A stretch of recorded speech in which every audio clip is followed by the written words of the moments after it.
പൊതുവെ കുറച്ച് പേർക്കെങ്കിലും ഒരു ധാരണയുണ്ട് പട്ടാളത്തിലുള്ളവർക്ക് ആർക്കും പണിയൊന്നുമില്ല. അവർ സുഖിച്ചിരിക്കുകയാണ്. അവർക്ക് ഉച്ചയ്ക്ക് ഉറങ്ങാൻ സമയം കിട്ടും. Full time ഉറക്കമാണ്.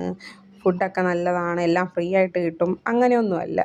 എല്ലാ ജോലിക്കും അതിൻ്റേതായിട്ടുള്ള പാടും മാന്യതയും എല്ലാം ഉണ്ട്. അതുപോലെ തന്നെ പട്ടാളത്തിലും. ഭയങ്കര പാടുള്ള കാര്യമാണ്. അല്ലാതെ നിങ്ങളിപ്പോൾ കുറേ സിനിമ കണ്ടിട്ടോ അല്ലെങ്കിൽ അച്ഛൻ്റെ അമ്മയുടെ നിർബന്ധത്തിനോ ഒന്നും വന്ന് നമുക്ക് ഈ ജോലി ചെയ്യാൻ പറ്റുമെന്ന് എനിക്ക് ഇത്രയും നാൾ നിന്ന് എൻ്റെ അനുഭവത്തിൽ നിന്ന് എനിക്ക് മനസ്സിലായിട്ടുണ്ട്. കാരണം എന്ന് വെച്ചാൽ നമ്മുടെ സ്വന്തം താല്പര്യത്തിന് അല്ലെങ്കിൽ നമുക്കൊരു പാഷൻ ഉണ്ടെങ്കിൽ മാത്രമേ ഈ ജോലി ചെയ്യാൻ പറ്റത്തുള്ളൂ. അല്ലാതെ അച്ഛൻ്റെ അമ്മയുടെ പ്രേരണ കൊണ്ടോ അല്ലെങ്കിൽ കുറേ സിനിമ കണ്ട് അതിൽ ഇൻസ്പയർ ആയിട്ടോ സിനിമയെ കാണുന്ന പോലൊന്നുമല്ല. അപ്പോൾ അതുകൊണ്ട് ഇൻസ്പയർ ആയിട്ടൊന്നും വരരുത്. അങ്ങനെ വന്നു കഴിഞ്ഞാൽ നമ്മൾ ഈ പെൻഷൻ പോലും മേടിക്കുന്നതിന് മുമ്പേ തന്നെ ഇതെൻ്റെ ലൈഫ് സ്റ്റൈലല്ല, എനിക്കിങ്ങനെ ജീവിക്കാൻ പറ്റത്തില്ല എന്നും പറഞ്ഞ് ഒരുപാട് പേര് ഇതിൽ നിന്ന് 8-9 വർഷം ആകുമ്പോൾ തന്നെ പിരിഞ്ഞു പോകുന്നവരെ ഞാൻ കണ്ടിട്ടുണ്ട്.